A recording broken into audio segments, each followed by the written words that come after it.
Hello and welcome to our first session of our course, Concepts of Programming Languages. I'm Krishna Narasimhan, a researcher at U Darmstadt, working with the Software Technology Group led by Professor Dr. Miramitsi.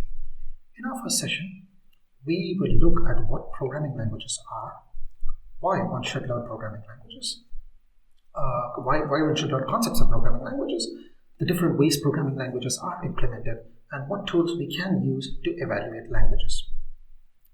So, first things first, what are programming languages?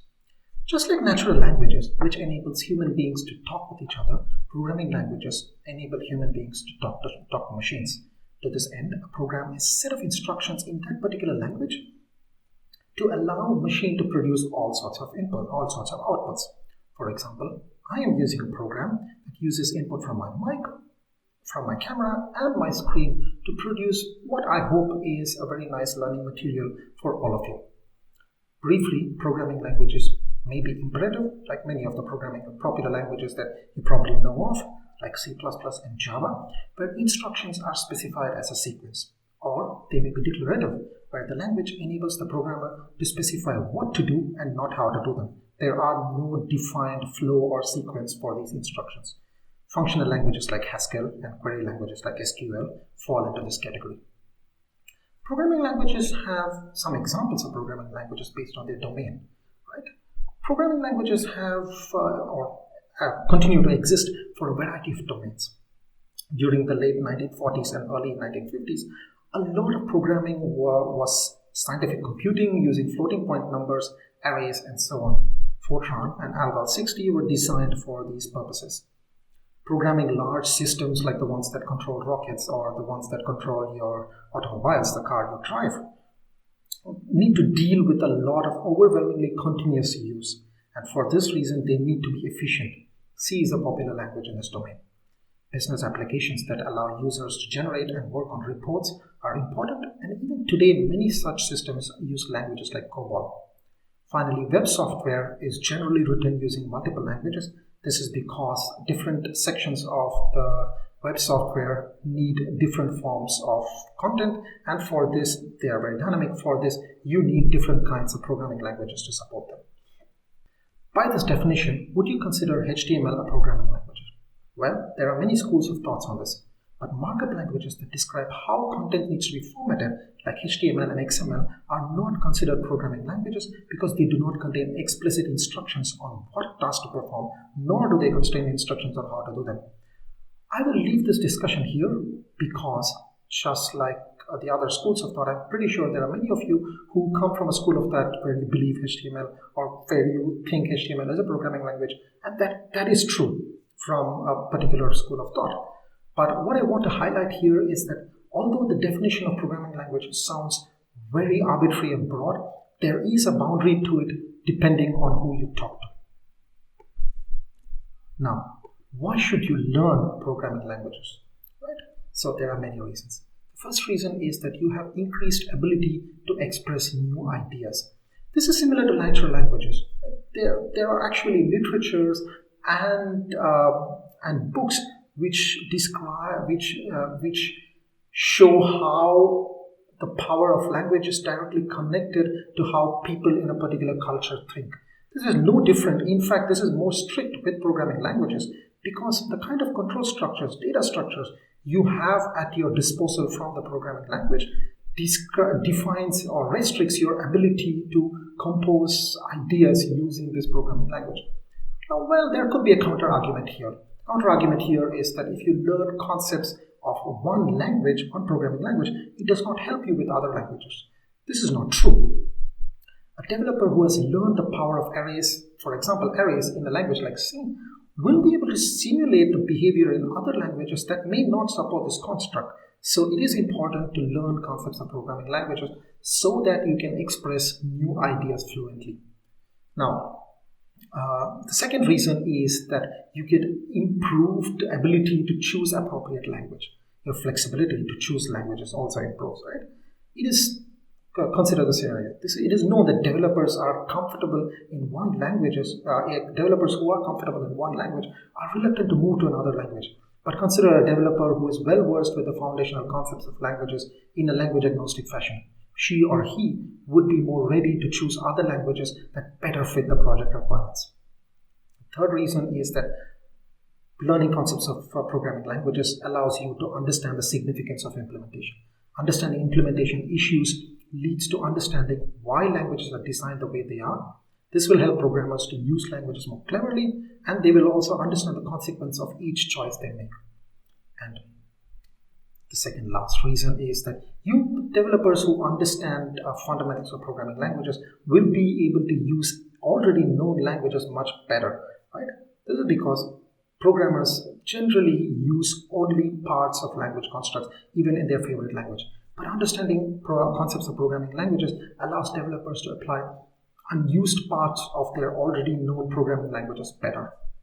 And last but not least, languages evolve. New languages pop up every day, and a good programmer will be able to learn these programming languages much better. Consider this programming language index, which shows the popularity rating of different programming languages. You can see that languages that were not popular before, like Python, because of the advent of new domains like artificial intelligence and machine learning, are much popular today, which means it is very important for a programmer to be able to adapt to new programming languages. Now, a programmer who has good understanding of the fundamental concepts of programming languages would find it easier to learn new programming languages and paradigms, and also appreciate and evaluate these newly instructed and newly invented constructs much better. Right? Now, in the next subsection of our course, we will see the different ways programming languages are implemented. Now, before we look at how programming languages are implemented, of course, we know that programs written in these languages are executed in machine. And every machine has its own set of instructions called the machine code. And this is the only thing that that particular machine understands. Machine languages are pretty low level. They do not contain complex functions or variables. They simply use available registers and memory to store, load, and perform computation. So most programming languages require some sort of implementation method that translates the code in the programming language to the machine code. The most basic version of this is assembly language. Assembly languages are languages that closely reflect a particular architecture or a particular machine's architecture. But code in assembly languages cannot be reused with other computer architecture. For one architecture, code in assembly language particular to one architecture cannot be rewritten or reused for other architectures. So briefly, this is how it works. So you write code in a language called assembly. The assembly language, which I just mentioned, is very similar to your machine language. And there is an assembler which translates this assembly code into machine code. And then once the machine code is there, you have a loader which copies this machine code into your memory, initializes registers so that the computations can be performed in a systematic fashion. And finally, it is executed in your processor, in your CPU.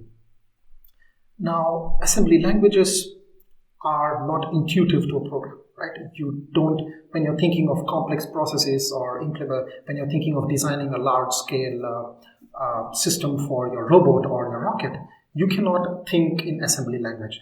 You need languages that are more intuitive to you, aka higher-level languages. But these languages cannot be executed directly by your CPU. So, for this case, you have high-level languages like C, or C++ or Java or whatever it is. And one way high-level languages are implemented is using the process of compilation. So the part after your assembly code is generated remains the same.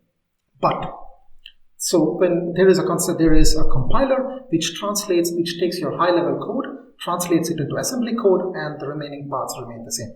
Examples of compiled programs are C, C++, Haskell, Fortran, so on and so forth.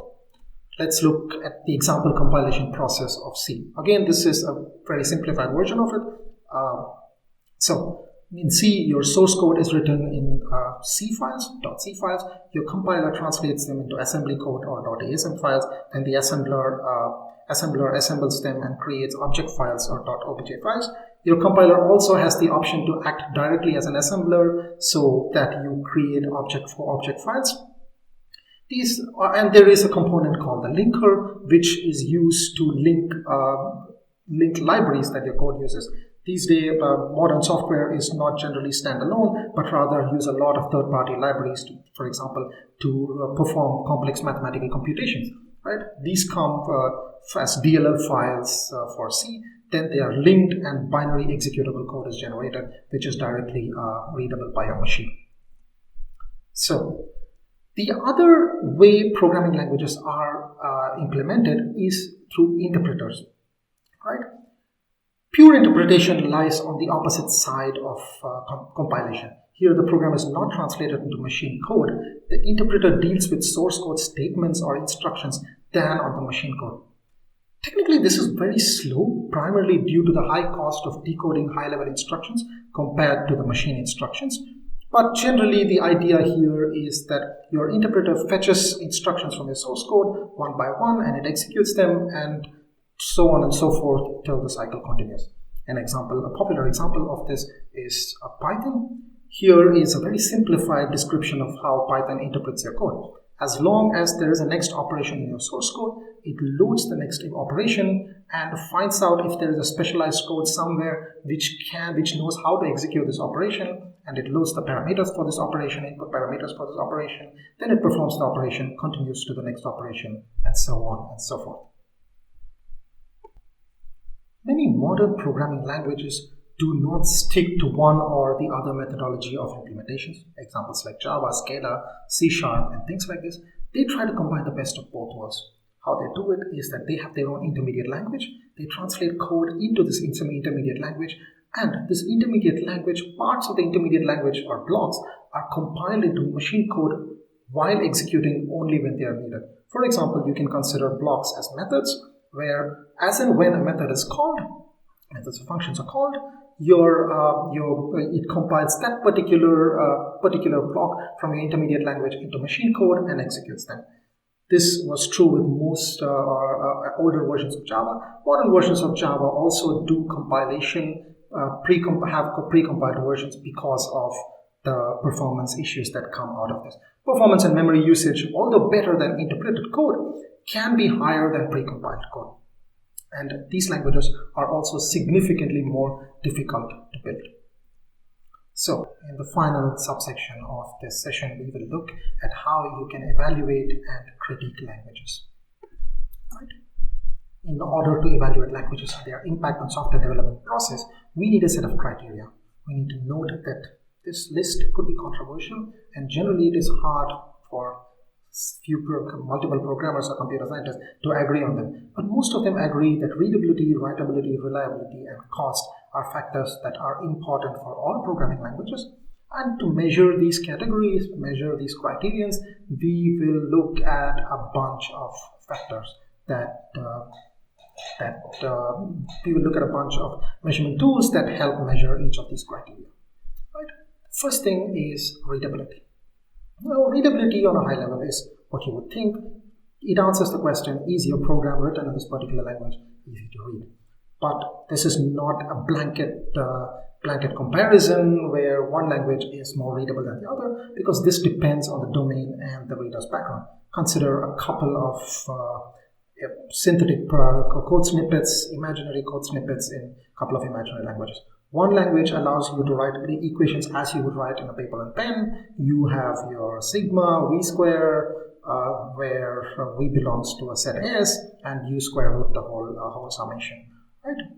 This language like this would be beneficial if the reader's background is very mathematical and the domain where people are working is related to scientific computation. But let's assume for some reason people who have no background in mathematical symbols have to write such, or even normal programming, have to write such complex mathematical equations. There, a language program in a language like what is there on the right hand side would be more beneficial, where you describe it in natural language. And actually, it's not that surprising. There are languages, domain-specific languages in particular domains, where people who are not experts in mathematical equations still have to write stuff like this. Right? Okay. So what are the factors or the measurement tools that you can use to measure readability? So there are 4 important factors: simplicity, orthogonality, data types, and syntax. Any language with too many features is difficult to learn, right? So simplicity essentially relates to having a small number of features. Programmers who are even experts in a language have their own favorite subset of features which may not intersect with another programmer who has learned and mastered another subset of languages, right? And he might not be happy to read languages written by someone who has used features that he's not an expert in.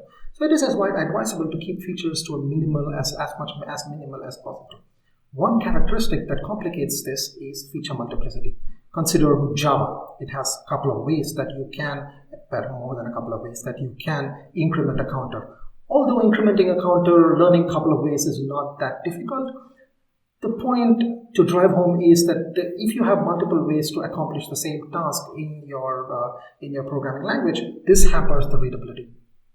Now, of course, simplicity can be taken too far. The idea is not to have just exactly one way of performing one operation. This is the idea behind assembly languages. And they have only a dozen operators, and technically a programmer can express all possible computations under the sun using them, but they do not improve readability. Nobody likes to work. Most people don't like reading assembly code. Now, the next factor that affects readability is orthogonality. Very briefly, orthogonality refers to have a language. In language, orthogonality is defined as having a primitive set of features that can be freely combined to obtain other features. All right. This is closely related to simplicity too. The more orthogonal your languages, the more simple your languages. Now consider two machine languages, one relating to the IBM mainframe and the other relating to the WAX architecture. So in IBM mainframe, you have 2 different ways of copying contents from one place to another. One operation A, where you can copy from registers to memory cells, and the other operation AR, where you can copy from register to register. But in WAX, you can perform multiple operations. For example, add-L, essentially it adds the contents and puts them back in operand 1. So here is a couple of examples to point out how you can accomplish orthogonality in your language. Examples in higher level languages. Higher level languages are languages for most modern languages allow you to do it. You can have loops and conditions which are freely combined with each other to accomplish a task. Right? The next factor is data types. You may think, why are data types related to readability? So presence of exhaustive ways of defining data types and structures is important for readability, right? Because you're communicating intent. Consider a language where you don't have booleans. You will have to say timeout variable is equal to 1, right? If you want to say it's true. Now this may hamper readability because someone may not know whether timeout is an integer where it can be multiple values, or it can just be binary true or false. Whereas if you have support for booleans, your language's readability is much easier. So this is of course a simple example to drive home the point that data types, having exhaustive ways of defining data types, are very important for the readability of a language. And one of the, if not the most important factor to readability is syntax. So we will look at syntax in the next session more thoroughly. So syntax essentially is the form of a language and what kind of words you have, what structure your language has, and it's kind of obvious that syntax has a very significant impact on readability. Now consider a couple of pieces of code to calculate the Fibonacci series. One complete the Fibonacci series, one in C and the other in Fortran. C does not have explicit keywords to end a function or end an if or end a loop or something like this, but it just uses curly braces. And one can imagine this hampers readability because if in a large piece of code, unless you have fancy ID support, I cannot look at the code and very easily tell what this closing brace is actually, which block the closing brace is closing. But if, for example, if I have very expressive words like end if, end function, which specifically define what block is being ended, the readability is improved. But of course, again, this is a matter of taste and a matter of domain and who is reading and what kind of tool support you have for this. But the example hopefully drives home the point that syntax is very important for readability, measuring readability. The next criterion is writability. Now, the question is, this answers the question, how easy it is to write a program in your particular language. Now, all the factors that impact readability obviously also impact writability, but there are some additional factors. For example, like abstraction. Can I compose parts of my code into a higher abstraction? Right? For example, variables allow you to compose and reuse values across programs. Functions allow you to compose blocks of expressions, blocks of instructions, and reuse them all over the place. So does my language support these kind of abstractions? The second thing that affects readability, or one more thing that affects readability, is expressivity. So this kind of depends on the domain, as we've already seen. If I am in a high performance computing domain, does my language have abilities with which I can express and write complex computations using my language, right? So this would be one factor that affects high performance computing domain. Now, the second last factor is reliability. Now, reliability answers the question whether a program written in a language can perform consistently under all specifications, right? So there are many factors, but the factors that affect readability and writability also impact readability. The additional factors, for example, are type checking, right? Consider a language, for example, older versions of C, where an integer can be passed as a parameter to a function that accepts only floating points. You can imagine this causes all kinds of issues in specific setup, and this would go undetected both in compile time and runtime. So there is no way to easily detect these kind of issues before the explosive scenario actually happens. And we'll discuss a lot more about type checking in later sessions at the end of this course. Another factor that influences reliability is support for exception handling. This is important because when you have unusual settings that can expose issues that need to be caught, and your language has no support for this, which means you have not specified or you have not handled these exceptional scenarios, again you will have to wait for your program to behave inconsistently in a different setting, and that could also be dangerous, right? So finally, one more factor that influences reliability is aliasing. Aliasing is the ability to use multiple names to refer to the same memory location, and this is generally considered and accepted as a dangerous practice. Many modern languages try to restrict aliasing as much as possible, right? Because, for example, if value assigned in one place is modified in another place, this makes it quite hard to track where the potential crashes happen because of this untraced modification of values in different places. Now, finally, one more criteria to measure how good your programming language, importantly, is cost, right? Cost of a language is a sum of many different factors. For example, you have the training cost. How long does it take for me to train a new member of my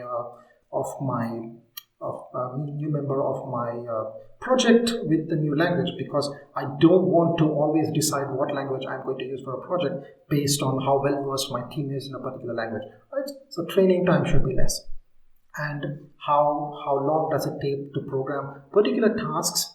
Of course, this comes from writability and readability. Also, that how easy it is to program a particular task in a particular domain using this language.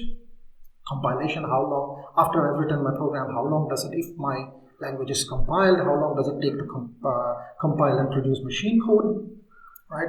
How long does it take to run my program? And of course, finally, all the measurement criteria I mentioned before.